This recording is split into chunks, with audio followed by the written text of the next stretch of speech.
Ada satu malam yang lebih mulia daripada 83 tahun. Bulan Ramadan ini ada banyak peristiwa, antaranya seperti nuzul Quran. Ataupun kita juga ada lagi malam Lailatul Qadar. Malam Lailatul Qadar, ibu ayah sekalian, adalah malam yang terbaik daripada 1000 bulan. 1000 bulan ni bukannya bulan dekat langit tu. Bukan. Tapi berapa ratus tahun. Kita bahagi tengok. 1 tahun 12 bulan. Kalau 1000 bahagi 12, lebih kurang dalam 83 tahun, 4 bulan macam tu. Okey, dalam 83 tahun ada satu malam yang lebih mulia daripada 83 tahun. Kadang-kadang umur kita pun hidup tak sampai 83 tahun.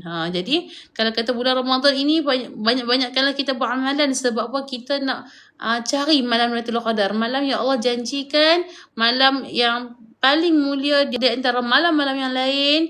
Jadi malam ini hanya dapat pada orang yang berusaha sahaja. Ni kalau awal Ramadan dia pun tak berusaha, awal Ramadan tak sembahyang tarawih, awal Ramadan pun dah tak kurang baca Al-Quran.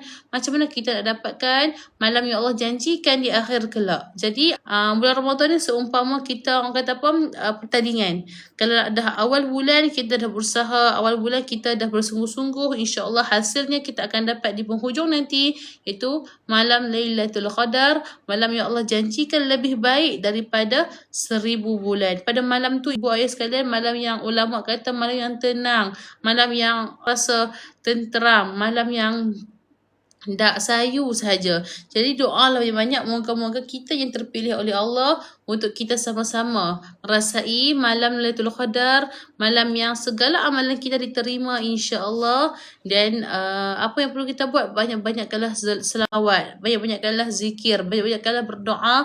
Allahumma innaka afuwun tuhibbul afwa fa'fu anna. Allah janjikan bila mana kita ni baca Al-Quran, kita akan dapat pahala. Apatah lagi kita ikut perkara-perkara yang baik pun kita akan dapat pahala, insya-Allah.